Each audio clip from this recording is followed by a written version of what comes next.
বন্ধুরা, আজকে আমরা দেশি মুরগির মাংস রান্না করব।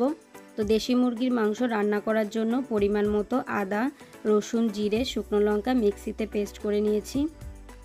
কিছুটা পরিমাণ পেঁয়াজ ও টমেটো কুচি করে নিয়েছি। প্রথমেই মাংসটাকে ম্যারিনেট করার জন্য পরিমাণ মতো লবণ দিয়ে দেব, কিছুটা হলুদ দিয়ে দেব।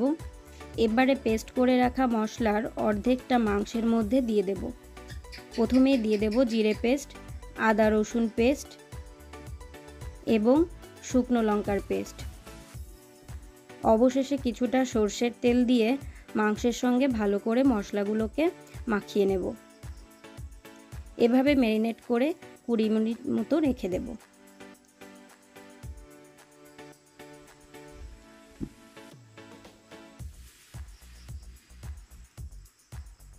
তেল গরম হয়ে গেছে, প্রথমেই দিয়ে দেব গোটা জিরে। এবার পেঁয়াজ কুচিগুলো দিয়ে দেব।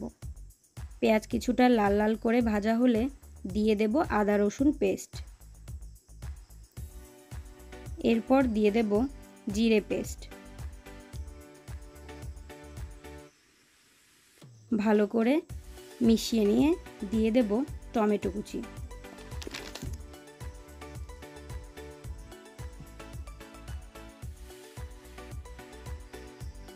এবারে তেলের মধ্যে কিছুটা হলুদ দিয়ে দেব, এতে কালারটা খুব ভালো আসবে।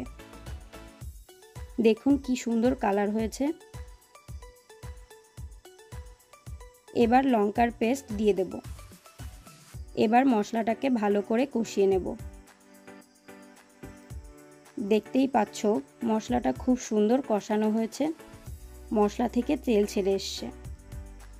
এবারে ম্যারিনেট করে রাখা মাংসটা দিয়ে দেব।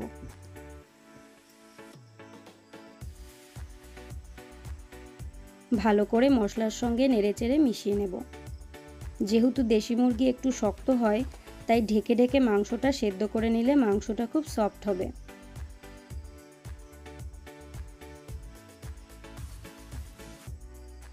কিছুক্ষণের জন্য ঢাকা দিয়ে দেব।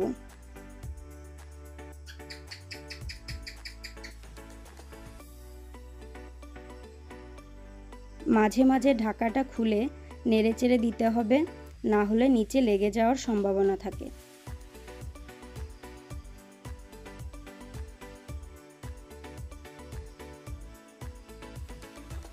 এবারে আগে থেকে ভেজে রাখা আলুটা দিয়ে দেব। এবার ভালো করে মিশিয়ে নিয়ে আবার কিছুক্ষণের জন্য ঢাকা দিয়ে দেব।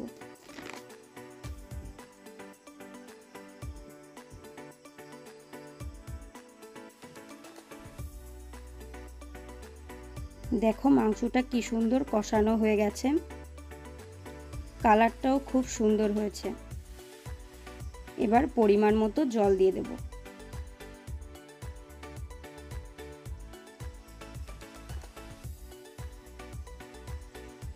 জল দিয়ে আবার ঢাকা দিয়ে দেব। ঢাকাটা তুলে নিলাম। মাংস রান্না প্রায় হয়ে গেছে।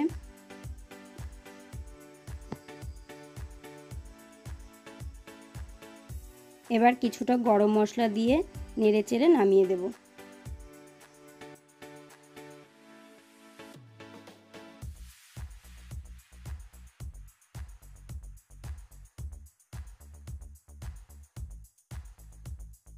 তোমরাও বাড়িতে এভাবে রান্না করে খেয়ে দেখবে, আশা করি ভালো লাগবে। আর ভিডিওটা ভালো লাগলে লাইক করবে এবং আমাদের চ্যানেলটা সাবস্ক্রাইব করে আমাদের পাশে থাকবে।